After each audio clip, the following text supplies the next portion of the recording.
ಎಲ್ಲರಿಗೂ ನಮಸ್ಕಾರ. ನನ್ನ ಹೆಸರು ಜೆ ಸೆಲ್ವರಾಜು.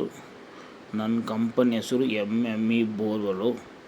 ನಾವು ವಾಸ ಮಾಡುವುದು ಕಮ್ಮನಹಳ್ಳಿ, ಬೆಂಗಳೂರು 33. ನಾವು ಯೂಟ್ಯೂಬಿಗೆ ಬಂದು 2013 ಬಂದಿದ್ದೀವಿ. ಅದಕ್ಕೆ ಮುಂಚೆಯಿಂದನೂ ಸರಿ ನಾವು ಬೋರ್ವೆಲ್ ಕೆಲಸ ಮಾಡ್ತಾಯಿದ್ದೀವಿ. ನಮ್ಮದು ಫಸ್ಟು ಬೋರ್ವೆಲ್ ಡ್ರಿಲ್ಲಿಂಗ್ನಲ್ಲಿ ಇದ್ದೀವಿ. ಆಮೇಲೆ ಟ್ರೆಡಿಷ್ನಲ್ ಮಾಡ್ತಾಯಿದ್ದೀವಿ, traditional water point. Borewell start ಆನೋದು ಟ್ರೆಡಿಷ್ನಲ್ ವಾಟರ್ ಪಾಯಿಂಟ್ ಮೆಥಡ್ನೇ. ಆಮೇಲೆ ಜಾಲಜಿಸ್ಟು ಸೈಂಟಿಫಿಕ್ ಎಲ್ಲ ಬಂದಿದೆ. ಅದಕ್ಕೆ ನಾನು ಏನು ಮಾಡ್ತೀನಿ, ಇವಾಗಲೂ ಸರಿ ಫಸ್ಟು ತೆಂಗಿನಕಾಯಿನ ಚೆಕ್ ಮಾಡಿಬಿಟ್ಟು, ಅದು ಗಣಪತಿ ಥರ ಚೆಕ್ ಮಾಡಿಬಿಟ್ಟು, ಆಮೇಲೆ 106 ಐಟಮ್ ಐತೆ, ಅದರಲ್ಲಿ ಯಾವುದೋ 1-2 ಚೆಕ್ ಮಾಡಿಬಿಟ್ಟು ಸೈಂಟಿಫಿಕ್ನಲ್ಲಿ ಕ್ರಾಸ್ ಚೆಕ್ ಮಾಡ್ತೀವಿ. ಕ್ರಾಸ್ ಚೆಕ್ ಮಾಡಿ ಕನ್ಫರ್ಮ್ ಆಗಿದ್ರೆ ಪರವಾಗಿಲ್ಲ. ಕನ್ಫರ್ಮ್ ಆಗಿಲ್ಲ ಅಂದರೆ ತಿರ್ಗಿ ಟ್ರೆಡಿಷನಲ್ಗೆ ಬಂದುಬಿಟ್ಟು ಚೆಕ್ ಮಾಡಿಬಿಟ್ಟು ಪಾಯಿಂಟ್ ಕೊಡ್ತೀವಿ. ಮೋಸ್ಟ್ ಆಫ್ ಬೋರ್ವೆಲ್ಗಳು ನಾವೇ ಹಾಕಿದ್ದೀವಿ. ಇದು ಬಂದು ಸೈಟ್ ಇನ್ಸ್ಪೆಕ್ಷನ್.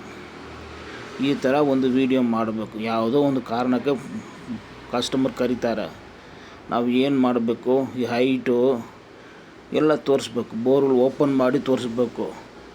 ಹೆಂಗೈತೆ, ಜಾಯಿಂಟ್ ಐತೆನಾ, ಫಿಲ್ಟರ್ ಪೈಪ್ ಹಾಕಿದಾರಾ, ಹೆಂಗೆ ಮೇಂಟೈನ್ ಮಾಡಿದಾರಾ ಅಂತ. ಒಂದು ಕೆಲ್ಲು ಹಾಕಿದ್ರೆ ಏನಂದ್ರೆ ಈಜಲು ಗೊತ್ತಾಗ್ಬಿಡುತ್ತೆ. ಆಮೇಲೆ ಅವ್ರ ಕ್ಯಾಮ್ರಾ ಸ್ಕ್ಯಾನಿಂಗ್ ರಿಪೋರ್ಟ್ ತೋರಿಸ್ಬಿಟ್ಟು ಎಕ್ಸ್ಪ್ಲೇನ್ ಮಾಡಬೇಕು. ಯಾವ ಫೀಟ್ ಕೇಸಿಂಗು, ಫಿಲ್ಟರ್ ಪೈಪ್ ಹಾಕಿದಾರ ಇಲ್ಲ ಅಂತ ಗೊತ್ತಾಗತ್ತೆ. ಯಾವ್ಯಾವ ಎಂಟಿ ಗ್ಯಾಪ್ಗಳು, ಆಮೇಲೆ ಏನು ಫರ್ದರ್ ಮಾಡಬೇಕು. ಸೈಟ್ ಇನ್ಸ್ಪೆಕ್ಷನ್ ಬಂದು ಎಲ್ಲಿದ್ದರೂ ಸರಿ ಬೆಂಗಳೂರು ಬೌಂಡ್ರಿನಲ್ಲಿ 2000 ರೂಪಾಯಿ ಚಾರ್ಜ್ ಆಗುತ್ತೆ. ಅಪ್ ಆ್ಯಂಡ್ ಡೌನ್ ಬಂದು ಆಟೋ ಅವ್ರು ಬುಕ್ ಮಾಡಬೇಕು. ಸರಿನಾ? ಇದು ತುಂಬ ಯೂಸ್ಫುಲ್ಲು. ಫಸ್ಟು ನೋಡೋಕ್ಕೆ ನಿಮಗೆ ಕಷ್ಟ ಥರನೇ ಕಾಣಿಸ್ತೆ. ಸರಿನಾ? ನಾವು ಬಂದು ಎಕ್ಸ್ಪ್ಲೇನ್ ಮಾಡಿದ ಮೇಲೆ ತುಂಬ ಯೂಸ್ ಆಗುತ್ತೆ. ನೋಡಿ, ಎಂಟಿಗೆ ಬೆಲ್ಲೆಲ್ಲಿ ಬರ್ತಾಯಿದೆ, ಏನು ಮಾಡಬೇಕು ಇದಕ್ಕೆ ಫಿಲ್ಟರ್ ಪೈಪ್ ಹಾಕ್ಬೇಕಾಯ್ತು, ಅವ್ರು ಹಾಕಿಲ್ಲ. ತುಂಬ ನೀರು ಬಂದಿದೆ, ಈಗ ಕಡಿಮೆ ಆಗಿದೆ. ಫಸ್ಟು ಬಂದು ಒಂದು ಬೋರ್ವೆಲ್ ಚೆನ್ನಾಗಿದೆನಾ ಇಲ್ಲನ ಹಿಂಗೆ ಕಂಡಿಡುವುದು. ಇಲ್ಲಾಂದರೆ ಪೇಷಂಟು ಪಲ್ಸ್ ಇದೆಯಾ ಇಲ್ಲ ಅಂತ ತಿಳ್ಕೊಂಡ್ಬಿಟ್ಟು ಹಾಸ್ಪಿಟ್ಲಲ್ಲಿ ಅಡ್ಮಿಟ್ ಮಾಡ್ತಾರೆ, ಆಪ್ರೇಷನ್ ಮಾಡ್ತಾರೆ, ಏನೋ ಒಂದು ಮಾಡ್ತಾರೆ. ಸರಿನಾ? ಅದು ಥರ ಪಲ್ಸ್ ನೋಡ್ಬೋದು. ಏನಂದರೆ ನೀರಿದೆ ಇಲ್ಲ ಅಂತ ನೋಡಬೇಕು. ಈಗ 1000 ಫೀಟ್ ಬೋರ್ವೆಲ್ ಐತೆ, 1000 ಫೀಟ್ ಕ್ಯಾಮ್ರಾ ಹೋಗುತ್ತೆ, ಪರವಾಗಿಲ್ಲ. 1000 ಫೀಟ್ ಬೋರ್ವೆಲ್ನಲ್ಲಿ 500 ಫೀಟೇ ಕ್ಯಾಮ್ರಾ ಹೋಗಿದ್ರೆ ಬ್ಯಾಲೆನ್ಸ್ 500 ಫೀಟ್ನಲ್ಲಿ ಏನು ಐತೆ ಅಂತ ಜಿಯೋ ಲೊಕೇಟರ್ ಮಿಷಿನಿಂದ ನಾವು ಕಂಡಿಡ್ಬೋದು. ನೋಡಿ, ಇದೂ ಸರಿ ಬೋರ್ವೆಲ್ಲು ನೋಡಿ, ಚಿಕ್ಕ ಸೋರ್ಸ್ ಬರ್ತಾಯಿದೆ, ವಾಶ್ ಮಾಡಬೇಕು. ಇದೇ ನೀರು ಬರ್ತಾಯಿದೆ ಅವ್ರಿಗೆ. ಈ ಬೋರು 500 ಫೀಟೇ ಐತೆ, 500 ಫೀಟು ಕ್ಯಾಮ್ರಾ ಹೋಗಿದೆ. ಅವ್ರಿಗೆ ರೀಡ್ರಿಲ್ ಮಾಡಬೇಕಂತ ಒಂದು ಆಸೆ ಐತೆ. ಅದು ಮಾಡ್ಬೋದಾ ಇಲ್ಲಣ್ಣ ಅಂತ ಹೇಳ್ಬೋದು. ಇದು ಸಪ್ರೇಟ್ ಚಾರ್ಜ್ ಆಗುತ್ತೆ. ಹಳೆ ಬೋರ್ ಪಾಯಿಂಟ್ ಚೆಕ್ ಮಾಡ್ಬೇಕಂದ್ರೆ 600 ರೂಪಾಯಿ ಚಾರ್ಜ್ ಆಗುತ್ತೆ. ಸರಿನಾ? ಬೇಕಂದ್ರೆ ಮಾಡ್ಕೊಬೋದು, ಇಲ್ಲಾಂದ್ರೆ ಬಿಟ್ಬಿಡ್ಬೋದು. ಇವಾಗ ರೀಡ್ರಿಲ್ಲಿಂಗ್ ಮಾಡಬೇಕಂತ ಐಡಿಯಾ ಇತ್ತು. ಆಮೇಲೆ ನಾವು ಕ್ಯಾಮ್ರಾ ಸ್ಕ್ಯಾನಿಂಗ್ ಮಾಡಿ ಅವ್ರಿಗೆ ಎಕ್ಸ್ಪ್ಲೇನ್ ಮಾಡಿ, ಕ್ಯಾಮ್ರಾ ಸ್ಕ್ಯಾನಿಂಗ್ ಇಲ್ಲ, ಜಿಯೋ ಲೊಕೇಟರ್ ಮಿಷಿನಲ್ಲಿ ಸ್ಕ್ಯಾನಿಂಗ್ ಮಾಡಿ ಅವ್ರಿಗೆ ಎಕ್ಸ್ಪ್ಲೇನ್ ಮಾಡಿ, ಇದು ಬೇಡ, ರೀಡ್ರಿಲ್ಲಿಂಗ್ ಮಾಡೋದು ಬೇಡ, ನೀರು ಕೆಳಗಡೆ ಹೋಗಿದ್ರೆ ನೀರು ಇಲ್ಲ, ಬೇಕಂದರೆ ಫ್ಲಶಿಂಗ್ ಮಾಡಿ ನೋಡಿ ಅಂತ ಹೇಳಿದ್ದೀವಿ. ಅವರು ಒಪ್ಕೊಂಡ್ರು. ಫ್ಲಶಿಂಗ್ ಮಾಡೋಕ್ಕೂ ಸರಿ ಫಸ್ಟು ಒಂದು ಟ್ರ್ಯಾಕ್ಟರ್ ನೀರು ಬಿಟ್ಟರೆ ಅದು ಓವರ್ಫ್ಲೋ ಆಗಬೇಕು. ಓವರ್ಫ್ಲೋ ಆಗಿದ್ರೇ ಬೋರ್ವೆಲ್ ಕ್ಲೀನ್ ಮಾಡೋಕ್ಕಾಗತ್ತೆ. ಈ ಓವರ್ಫ್ಲೋ ಆಗಿಲ್ಲ ಅಂದರೆ ನಾವು ಫ್ಲಶ್ ಮಾಡಿದ್ರೆ ಏನು ಆಚೆ ಕಡೆ ಬರಲ್ಲ. ಯಾಕೆ ಫುಲ್ಡಪ್ ಆಗಿಲ್ಲ, ಈ ನೀರು ಬೇರೆದಕ್ಕೆ ಹೋಗ್ತಾಯಿದೆ ಅಂದ್ರೆ ಲೆಕ್ಕ. ಫುಲ್ಡಪ್ ಆಗಿದ್ರೆ ಸಂತೋಷ, ನಾವು ಕ್ಲೀನಿಂಗ್ ಮಾಡಿದರೆ ಸ್ವಲ್ಪ ಎಫೆಕ್ಟಿವ್ ಇರ್ಬೋದು. ಅದೇ ಥರ ಫ್ಲಶಿಂಗ್ ಮಾಡಿದ ಮೇಲೆ ಕಲ್ಲು ಬಿದ್ದೋಗೋ ಚಾನ್ಸಸ್ಸೂ ಐತೆ. ಅದು ನಾವು ಹೇಳೋಂಗಿಲ್ಲ. ನಾವು ಮಾಡೋಣ, ಹೆಂಗೆ ಮಾಡೋದು ಮಾಡೋಣ, ನೋಡೋಣ, ಮಾಡಿ ಮೇಲೇ ಗೊತ್ತಾಗತ್ತೆ. ಸರಿನಾ? ತುಂಬ ಯೂಸ್ಫುಲ್ ಆಗುತ್ತೆ. ಆಮೇಲೆ ನಾವು ಬಂದು ಈ ಥರ ಡೀಟೇಲ್ಸನ್ನು ಹೇಳ್ಬಿಟ್ಟು ಹೋಗ್ಬಿಡ್ತೀವಿ. ಆಮೇಲೆ ನಮ್ಮದು ಡೈರೆಕ್ಟು ಕಾಲ್ಸೇ ಕಸ್ಟಮರ್ ಅಂತ ಬರುವುದು. ಯಾರೋ ಒಬ್ಬರು ರೆಕಮೆಂಡ್ ಮಾಡ್ತಾರೆ, ನಾನು ಏನು ಮಾಡ್ತೀವಿ, ಎಲ್ಲ ಕೆಲಸ ಮಾಡಿ ಮೇಲೆ ಕಸ್ಟಮರ್ ಸ್ಯಾಟಿಸ್ಫೈಡ್ ಆದಮೇಲೆ ಒಂದು 5 ಕಸ್ಟಮರ್ ರೆಕಮೆಂಡ್ ಮಾಡಿ ಅಂತ ರಿಕ್ವೆಸ್ಟ್ ಮಾಡ್ಕೊಳ್ತೀವಿ. ಅವರು ರೆಕಮೆಂಡ್ ಮಾಡ್ತಾರೆ. ಆ ಥರ ಕಾಲ್ಸ್ಗಳು ತುಂಬ ಜಾಸ್ತಿ ಐತೆ. ನಾನು ಯೂಟ್ಯೂಬ್ ಇರೋದಕ್ಕೂ 24 hours ಕಾಲ್ ಬರ್ತಾ ಇರುತ್ತೆ. ಬೇರೆ ಕರ್ನಾಟಕ ಮಾತ್ರ ಇಲ್ಲ, ತಮಿಳ್ನಾಡು, ಆಂಧ್ರ, ಕೇರಳ ಎಲ್ಲ ಬರ್ತಾಯಿದೆ. ಸರಿನಾ? ನಾನು ತಮಿಳ್ನಾಡು, ಕೇರಳಕ್ಕೆಲ್ಲ ಹೋಗ್ಬಿಟ್ಟು ಬೋರ್ ಡ್ರಿಲ್ಲಿಂಗ್ ಮಾಡೋಕ್ಕಾಗತ್ತಾ? ಆಗಲ್ಲ. ಅದಕ್ಕೆ ನಾನು ಏನು ಮಾಡಿದ್ದೀವಿ, ಬೆಳಗ್ಗೆ 9 ಗಂಟೆಯಿಂದ 10 ಗಂಟೆ 1 hour ಕಾಲ್ ರಿಸೀವ್ ಮಾಡೋದು. ಎಷ್ಟು ಕಾಲ್ ಬರುತ್ತನೋ 4 ಕಾಲ್ 5 ಕಾಲ್ ಅಟೆಂಡ್ ಮಾಡಿಬಿಟ್ಟು ಅವನಲ್ಲಿ ಯಾವುದು ಹತ್ತಿರ ಐತೇನೋ ಅದು ನಾವು ಸಾಯಂಕಾಲ 5 to 6ಗೆ ಕನ್ಫರ್ಮೇಷನ್ ಮಾಡ್ತೀವಿ. 5 to 6ಗೆ ಯಾರು ಪೇಮೆಂಟ್ ಮಾಡ್ತಾರೋ ಅವ್ರ ಕೆಲಸಕ್ಕೆ ನಾಳೆ ಬೆಳಗ್ಗೆ ಬಂದು 6 to 9 ಒಳಗಡೆ ಅಟೆಂಡ್ ಮಾಡ್ತೀವಿ. ಇದೇ ನಮ್ಮ ರೆಗ್ಯುಲರು. ಸರಿನಾ? ನಮ್ಮದು ರೇಟ್ನಲ್ಲಿ ಎಲ್ಲರೂ ಕಾಂಪಿಟೇಷನ್ ಮಾಡ್ಬೋದು, ಒಪ್ಕೊಳ್ತೀವಿ, ನಾನೇ ಒಪ್ಕೊಳ್ತೀವಿ.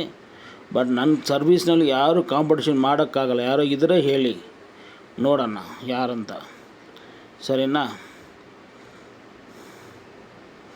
ಮಿಸ್ಗೈಡ್ ಇರಲ್ಲ. ಏನಿದೆನೋ ಹೇಳ್ಬಿಡ್ತೀವಿ. ನೀರಿದೆ ಅಂದರೆ ಇದೆ, ಇಲ್ಲ ಅಂದರೆ ಇಲ್ಲ ಅಂತ ಹೇಳ್ಬಿಡ್ತೀವಿ. ಸರಿನಾ? ಈಗ ಬೋರ್ವೆಲ್ ಬಂದ್ಬಿಟ್ಟು ಏನು ಮಾಡಬೇಕು, ಒಂದು ಜಾಗ ಸೈಟ್ ಇನ್ಸ್ಪೆಕ್ಷನ್ ಬಂದರೆ ಏನೇನು ಇನ್ಫಾರ್ಮೇಷನ್ ಆಗಿದೆ ಅಂತ ಕಲೆಕ್ಟ್ ಮಾಡ್ತೀವಿ. ಫಸ್ಟು ಬೋರ್ ಯಾವಾಗ ಫಿನಿಷ್ ಆಯಿತು, ಇಷ್ಟು ಕ್ವಶನ್ಗೆ ಅವ್ರು ಆನ್ಸರ್ ಮಾಡಿ, ನಾನು ಕೇಳಿರೋ ಕ್ವಶನ್ಗೆಲ್ಲ ಅವ್ರು ಆನ್ಸರ್ ಮಾಡಬೇಕು. ಆನ್ಸರ್ ಸಮಾಧಾನವಾಗಿ ಮಾಡಿದರೆ ನಾವು ಬಂದು ಅವ್ರಿಗೆ ಸೊಲ್ಯೂಷನ್ ಹೇಳ್ಬೋದು, ಏನು ತೊಂದರೆ ಇಲ್ಲ. ಪಾರ್ಟಿ ಒಪ್ಕೊಂಡು ಚೆಕ್ ಮಾಡ್ತಾರೆ. ಚೆಕ್ ಮಾಡಿ ಬರೋ ವಿಷಯ ಗೊತ್ತಾಯಿತು. ಸ್ಕ್ಯಾನಿಂಗ್ನಲ್ಲಿ ನೋಡ್ತಾ ಇದ್ದೀವಿ 200ನಲ್ಲಿ ನೀರು ಬರ್ತಾಯಿದೆ ಅಂತ, ನೀರು ಬರ್ತಾಯಿದೆ. ಆಮೇಲೆ ನಾವು ಇದರಲ್ಲಿ ಸ್ಕ್ಯಾನಿಂಗ್ ಮಾಡಿದ್ರೆ ಅದೇ 200 ತೋರಿಸ್ತಾ ಇದೆ. ಸೊ ಎಷ್ಟು ಪಕ್ಕ ಅಂತ ನಿಮಗೆ ಗೊತ್ತಾಗುತ್ತೆ, ಕಸ್ಟಮರ್ಗೆ ಗೊತ್ತಾಗುತ್ತೆ. ಅವ್ರು ಸಮಾಧಾನ ಆಗಿದ್ರೆ ಬೇರೆ ಅವ್ರಿಗೆ ಇದು ಮಾಡುತ್ತಾರೆ. ಸರಿನಾ? ಅದೇ ಥರ ಇಂಥ ಜಾಗನಲ್ಲಿ ಬಂದು ರೀಡ್ರಿಲ್ಲಿಂಗ್ ಮಾಡೋಕ್ಕಾಗಲ್ಲ. ಗಾಡಿ ಸೆಟ್ ಆಗೋಕ್ಕೆ ಜಾಗ ಇರಬೇಕು. ಹೈಟು ರೋಬೋ ಗಾಡಿ ಮಾಡಬೇಕಂದ್ರೆ 10 ಇರಬೇಕು ಮಿನಿಮಮ್. ಅದು ಇದಿರಬೇಕು. ಸುತ್ತಮುತ್ತ ಜಾಗ ಇರಬೇಕು. ಇದು ವಾಲ್ ಸೈಡ್ ಮೇಲೆ ಇದೆ, ಪಡಿಗಿಟ್ಟೆಲ್ಲ ಡೆಮಾಲಿಷ್ ಮಾಡಬೇಕು. ಅದೆಲ್ಲ ತುಂಬ ಖರ್ಚಾಗುತ್ತೆ. ಫಸ್ಟ್ ಆಫ್ ಆಲ್ ನೀರು ಇಲ್ಲ ಕೆಳಗಡೆ, ಬೇಕಾಗಿಲ್ಲ. ಸೈಟ್ ಇನ್ಸ್ಪೆಕ್ಷನ್ ಮಾಡಿಬಿಟ್ಟು ಡೀಟೇಲ್ಸ್ ಹೇಳ್ಬೋದು. ಸರ್ ನಿಮ್ಮ ಬಂದು ಈ ನನ್ನ idea ಏನೆಂದರೆ, ರೋಬೋ ಬೋರ್ವೆಲ್ ಡ್ರಿಲ್ ಮಾಡ್ಬೇಕಂದ್ರೆ ಬಿಲ್ಡಿಂಗ್ ಸ್ಟ್ರಕ್ಚರು ಡಿಸ್ಟರ್ಬ್ ಮಾಡೋಕ್ಕಿಲ್ಲ. ಡಿಸ್ಟರ್ಬ್ ಮಾಡಾದ್ಮೇಲೆ ಹೆಂಗೆ ಪಾಯಿಂಟ್ ಸೆಟ್ ಆಗುತ್ತೋ, ಗಾಡಿಗೆ ಎಲ್ಲಿ ಸೆಟ್ ಆಗುತ್ತೋ, ಪ್ಲಸ್ ವಾಸ್ತು ಸೆಟ್ ಆಗಬೇಕು. ಆ ಜಾಗದಲ್ಲಿ ನೀರಿದೆ ಇಲ್ಲ ಅಂತ ಗೊತ್ತಾಗಬೇಕು. ಅಲ್ಲಿ ಪಾಯಿಂಟ್ ಕೊಡುವುದು ಇದು ಬೆಸ್ಟು. ನಮ್ಮ ಪಾಯಿಂಟ್ನಲ್ಲಿ ಯಾರು ಬೇಕಾದ್ರೆ ಡ್ರಿಲ್ ಮಾಡ್ಬೋದು. ಪಾಯಿಂಟ್ ಸೆಟ್ ಆಗುತ್ತೆ, ಗಾಡಿ ಸೆಟ್ ಆಗೋ ಥರ ಜಾಗದಲ್ಲಿನೇ ನೀರಿದೆ ಇಲ್ಲ ಅಂತ ಹೇಳಬೇಕು. ನಾವು ಯಾವ ಒಂದು ಮೂಲೆಯಲ್ಲಿ ನೀರಿದೆ ಅಂತ ಹೇಳಿಬಿಟ್ರೆ ಪಾಪ ಅವರೆಲ್ಲ ಬಿಲ್ಡಿಂಗು ಹೊಡಿಬೇಕು, ತುಂಬ ಖರ್ಚಾಗುತ್ತೆ. ನಾರ್ಮಲಾಗಿ ಬೋರ್ವೆಲ್ ಬಂದು ನೀವು ಸ್ಟಾರ್ಟಿಂಗ್ನಲ್ಲೇ ಮಾಡಿಬಿಟ್ರೆ ತುಂಬ ಒಳ್ಳೆಯದು, ತುಂಬ ಕಡಿಮೆ ಆಗುತ್ತೆ ರೇಟು. ಡ್ರಿಲ್ಲಿಂಗ್ ಮಾಡಿದ ಮೇಲೆ ಮಾಡಬೇಕಂದ್ರೆ, ಮನೆ ಕಟ್ಟ ಮೇಲೆ ಮಾಡಬೇಕಂದ್ರೆ ರೋಬೋ ಬೋರ್ವೆಲ್ ಜಾಸ್ತಿ ರೇಟ್ ಆಗುತ್ತೆ.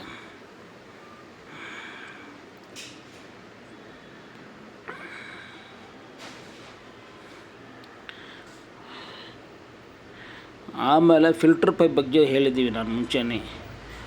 ನಾವು ಬಂದು ಫಿಲ್ಟರ್ ಪೈಪ್ ಎರೆಕ್ಷನ್ ಮಾಡಲ್ಲ, ಬೇರೆ ನೆಸೆಸಿಟೀಸ್ ಇದ್ದರೆ ಮಾಡ್ತೀವಿ. ಅದು ಏನು ಫಿಲ್ಟರ್ ಪೈಪು ನಿಮಗೆ ಬೇಕಂದರೆ ನನ್ನ ನಂಬರ್ 90352788ಗೆ ಫೋನ್ ಮಾಡಿ. ಎಲ್ಲ ಎಷ್ಟೋ ವಿಷಯಗಳೈತೆ. ಈ ಟೈಮಿಗೆ ಮಾತಾಡಬೇಕು. 9ರಿಂದ 10, ಸಾಯಂಕಾಲ 5ರಿಂದ 6ಕ್ಕೆ ಫೋನ್ ಮಾಡಿದರೆ ನಿಮಗೆ ಎಲ್ಲ ಡೌಟ್ಸ್ಗಳು ಕ್ಲಿಯರ್ ಮಾಡ್ಬೋದು. ಅದಕ್ಕೆಲ್ಲ ಏನು ಚಾರ್ಜಸ್ ಇಲ್ಲ. ನಾವು ಸೈಟ್ ಹತ್ರ ಬಂದ್ರೆ 200 ರೂಪಾಯಿ ಚಾರ್ಜ್ ಆಗುತ್ತೆ. ಅರ್ಥ ಆಯ್ತಾ? ಈಗ ಹೊಸ ಪಾಯಿಂಟ್ ಮಾಡಬೇಕು, 6 ವೀಲ್ ಬೇಕು, ನಮ್ಮ ಹತ್ರ ಐತೆ. ಗಾಡಿ ಸೆಟ್ ಆಗುತ್ತೆ ಇಲ್ಲ ಅಂತ ನೋಡಬೇಕು. ರೀಡ್ರಿಲ್ ಮಾಡೋದು ಹೆಂಗೆ ಮಾಡೋದು, ಎಲ್ಲ ಬೋರ್ಗಳು ರೀಡ್ರಿಲ್ ಮಾಡೋಕ್ಕಾಗಲ್ಲ. ಎಷ್ಟು ಫಿಟ್ ಮಾಡಿದ್ದಾರೆ ಅಂತ ಫಸ್ಟ್ ಅವ್ರಿಗೆ ಗೊತ್ತಾಗಬೇಕು. ಈಗ ಎಷ್ಟು ಫಿಟ್ ಐತೆ ಅಂತ ಕ್ಯಾಮ್ರಾ ಸ್ಕ್ಯಾನಿಂಗ್ ಮಾಡಬೇಕು. ಫಿಲ್ಟ್ರ್ ಪೈಪ್ ಇದ್ದರೆ ಅದು ರಿಮೂವ್ ಮಾಡಬೇಕು, ಅದು ದೊಡ್ಡ ಕಥೆ. ಇದು ಎಲ್ಲ ಮುಂಚೆ ಕೆಳಗಡೆ ಡ್ರಿಲ್ ಮಾಡಿ ನೀರು ಐತೆ ಇಲ್ಲ ಅಂತ ಕನ್ಫರ್ಮೇಷನ್ ಮಾಡಬೇಕು. ಅದು ನಾವು ಮಾಡ್ತೀವಿ, ಟ್ರೆಡಿಷ್ನಲ್ಲು ಸೈಂಟಿಫಿಕ್ ಸೇರಿ ಮಾಡ್ತೀವಿ. ಟ್ಯಾಲಿ ಆಗಿದ್ರೆ ಮಾಡ್ಬೋದು. ಅದಕ್ಕೆ ನಾವು ಬಂದು 100% ಗ್ಯಾರಂಟಿ ಹೇಳೋಂಗಿಲ್ಲ. 90% ಓಕೆ, 10% ದೇವ್ರ ಮೇಲೆ ಭಾರ ಇಟ್ಟೇ ಮಾಡಬೇಕು. ಸರಿನಾ? ನಾನು ದೇವರಿಲ್ಲ, ನಾನು ಮನುಷ್ಯನೇ. ಸರಿನಾ? ಆಮೇಲೆ ಕ್ಯಾಮ್ರಾ ಸ್ಕ್ಯಾನಿಂಗ್ ಮಾಡಬೇಕಂತ ಹೇಳಿದರೆ ಮಾಡಿಕೊಡ್ತೀವಿ.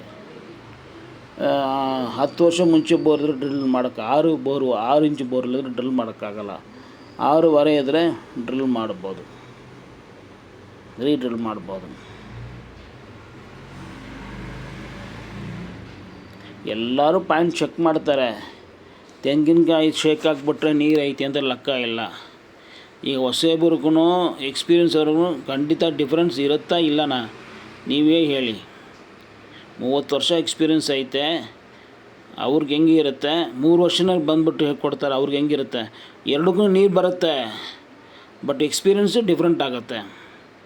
ಎಕ್ಸ್ಪೀರಿಯನ್ಸ್ನೇ. ಅದು ಹೋಗ್ಬಿಟ್ಟು 1 ಲಕ್ಷ ರೂಪಾಯಿ ಕೊಟ್ಬಿಟ್ಟು ಪರ್ಚೇಸ್ ಮಾಡೋಕ್ಕಾಗಲ್ಲ. ಅನುಭವ ಬಂದು ಪರ್ಚೇಸ್ ಮಾಡೋಕ್ಕಾಗಲ್ಲ. ಸರಿನಾ? ಪಾಯಿಂಟ್ ಡ್ರಿಲ್ ಚೆಕ್ ಮಾಡೋರು ಯಾರು ಮೋಸ್ಟ್ ಪ್ರಾಬ್ಲಿ ಡ್ರಿಲ್ ಮಾಡಲ್ಲ. ಅವ್ರಿಗೊಂದು ಭಯ ಇರುತ್ತೆ. ನಮ್ದು ಹಂಗಿಲ್ಲ. ನಾವು ಸ್ಟಾರ್ಟಿಂಗಿಂದ ನಾವೇ ಚೆಕ್ ಮಾಡ್ತೀವಿ, ನಾವೇ ಡ್ರಿಲ್ ಮಾಡಿಕೊಡ್ತೀವಿ. ನಾವು ಡ್ರಿಲ್ ಮಾಡ್ಬೇಕಂದ್ರೆ ಕಂಪಲ್ಸರಿ ಏನಿಲ್ಲ, ನೀವೂ ಮಾಡ್ಕೊಬೋದು. ಬೇರೆ ಹತ್ರ ಕಡಿಮೆ ರೇಟ್ ಇದ್ದರೆ ಮಾಡ್ಕೊಬೋದು, ಏನು ತೊಂದರೆ. ನಮ್ಮ ಹತ್ರ 10 ರೂಪಾಯಿ ರೇಟ್ ಜಾಸ್ತಿನೇ. ನಾವು ಪಾಯಿಂಟ್ ಚೆಕ್ ಮಾಡಿದ್ರೆ ನಮ್ಮ ಹತ್ರ 10 ರೂಪಾಯಿ ರೇಟ್ ಜಾಸ್ತಿ ನನ್ನ ಚಾರ್ಜಸ್ಸು. ಅದೇ ಥರ ನೀವು ಪಾಯಿಂಟ್ ಚೆಕ್ ಮಾಡಿಬಿಡಿ, ನಾನು ಡ್ರಿಲ್ ಮಾಡ್ತೀವಿ. ಆವಾಗ ಮಾರ್ಕೆಟಲ್ಲಿ 10 ರೂಪಾಯಿ ಕಡಿಮೆ ಕೊಡಿ, ಏನು ತೊಂದರೆ ಇಲ್ಲ, ಅದು ಒಪ್ಕೊಳ್ತೀವಿ. ಸರಿನಾ?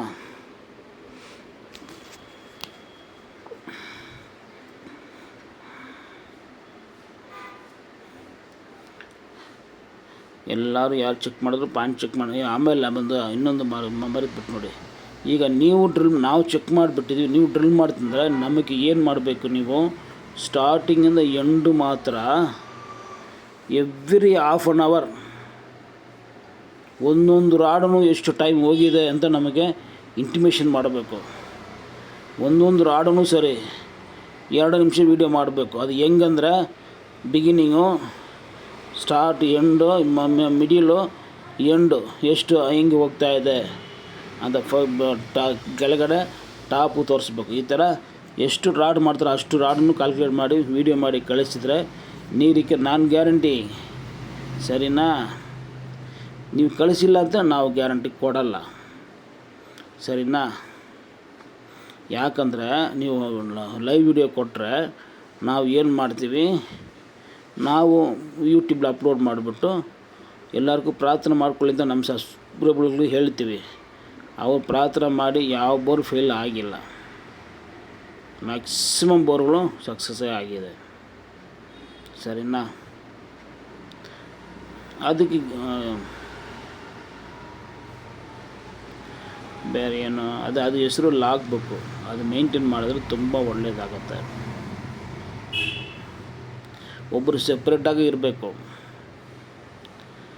2 ಮೊಬೈಲ್ ಇಟ್ಕೊಳ್ಬೇಕು. ಒಂದು ಚಾರ್ಜ್ ಮಾಡಿ ವೀಡಿಯೋ ಕಳಿಸ್ತಾ ಇರಬೇಕು.